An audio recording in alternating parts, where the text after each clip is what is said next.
सम्मानित उपस्थित press media के साथियों को दिल से धन्यवाद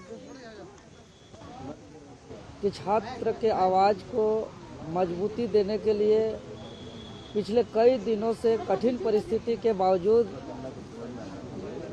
पल पल के खबर तक दुनिया तक पहुंचाया, इसके लिए धन्यवाद। और आज का प्रेस कॉन्फ्रेंस का उद्देश्य कि जो लड़ाई की शुरुआत 14वीं जेपीएससी पीटी रिजल्ट के बाद से 2 अगस्त से शुरुआत किए थे, 2 जुलाई से, और 5 जुलाई से इसका फिजिकली प्रोटेस्ट शुरुआत किए। 21 जुलाई से जांच की शुरुआत हुई सीआईडी और लगातार कार्रवाई होते गई, तो हम लोग को लगा कि इस बार लड़ाई जोर शोर से लड़ा जाए और गिरोह का सरगना का असली मगरमच्छ को पकड़ना आवश्यक है। और 25 जुलाई से हम लोग सत्याग्रह का शुरुआत बापू वाटिका से करते हुए फिर हम लोग जयपाल सिंह मुंडा स्टेडियम से इस आंदोलन को आगे निरंतर बढ़ाए और 2 अगस्त से मेरा अनिश्चितकालीन भूख हड़ताल की शुरुआत हुई और आगे संघर्ष को जारी रखते हुए विधानसभा का घेराव, तिरंगा यात्रा, मशाल जुलूस, संविधान यात्रा करते हुए हम लोग का झारखंड सरकार के तरफ से अंततः एक बहुत बड़ा फैसला आया 17 अगस्त को। और जितने भी हम लोग का डिमांड था परीक्षा रद्द वाला, जेएसएससी सीजीएल समेत टीडीपीएल द्वारा आयोजित सभी परीक्षाएं रद्द की जो मांग थी वो हमारी पूरी हो गई है। यह एक छात्रों का आंदोलन का ऐतिहासिक जीत है और इस ऐतिहासिक जीत के लिए मैं इस आंदोलन को सहयोग और समर्थन देने वाले सभी आंदोलनकारी साथियों को, छात्र छात्राओं को, सम्मानित शिक्षकों को, अभिभावकों को, सम्मानित प्रेस मीडिया के साथियों को, प्रशासन के मित्रों को, मेडिकल टीम को मैं धन्यवाद देता हूं। विशेष रूप से झारखंड सरकार को, माननीय मुख्यमंत्री जी को आभार व्यक्त करता हूं। साथ ही साथ उनको भी आभार व्यक्त करता हूं जो दूर रह करके हम लोग का मनोबल बढ़ाया है, उनको भी धन्यवाद। जो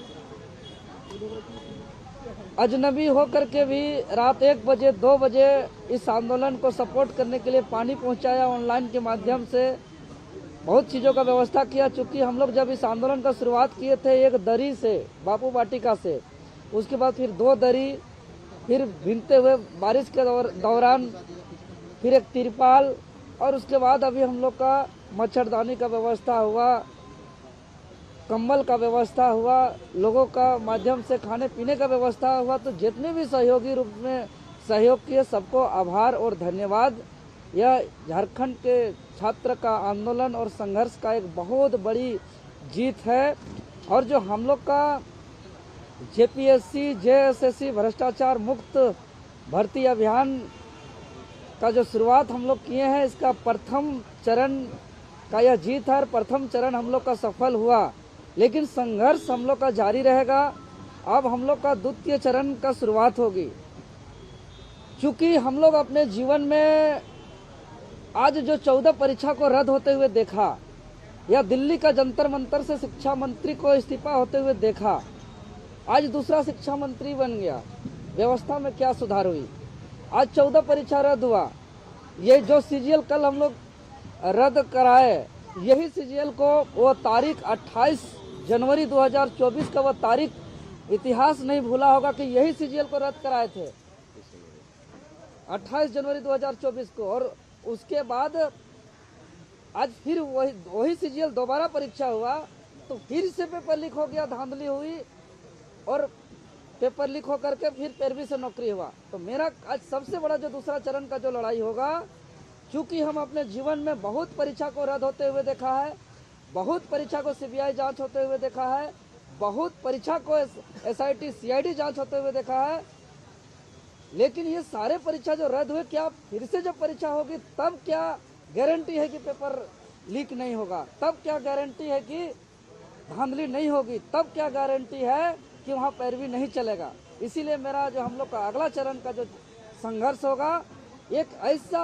भर्ती व्यवस्था जिसमें गवर्नमेंट हमें गारंटी दे कि आने वाले युगों युग तक पेपर लीक ना हो, युगों युग तक पैरवी ना हो, धांधली न चले।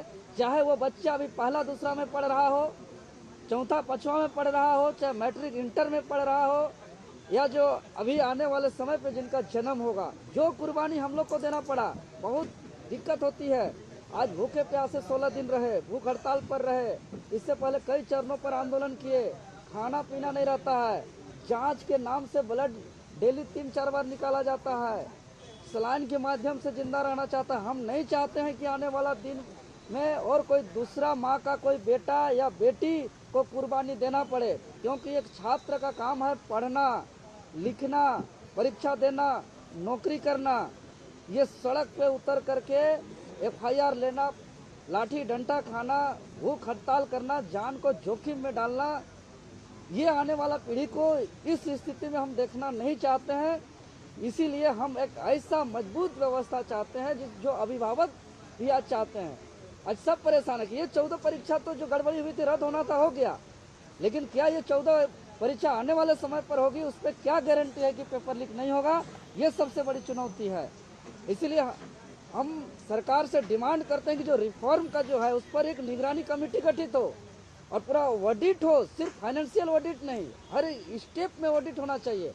मान के चलिए क्वेश्चन सेट हो रहा है, 3 स्टेज पर क्वेश्चन सेट होता है, तो पहला स्टेज पर जो क्वेश्चन सेट होगा वो सेकंड स्टेज पर जाएगा, तो फर्स्ट स्टेज के पार्टी को सेकंड स्टेज में होने वाला क्वेश्चन सेट के बारे में जानकारी नहीं होना चाहिए।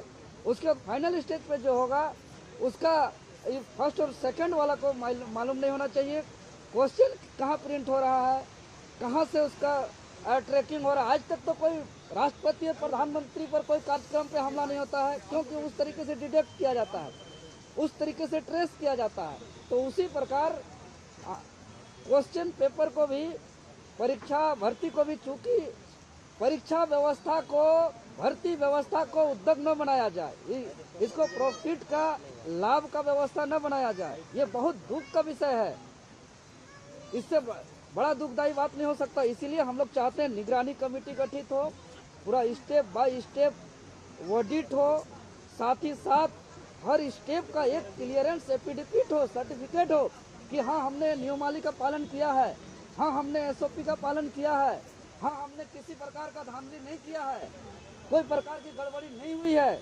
इसका एक क्लियरेंस सर्टिफिकेट हर स्टेप पे दिया जाए और ये झारखंड का जो शिक्षा व्यवस्था है पूरे दुनिया के लिए एक उदाहरण प्रस्तुत हो। इसके लिए अगर विधानसभा में कानून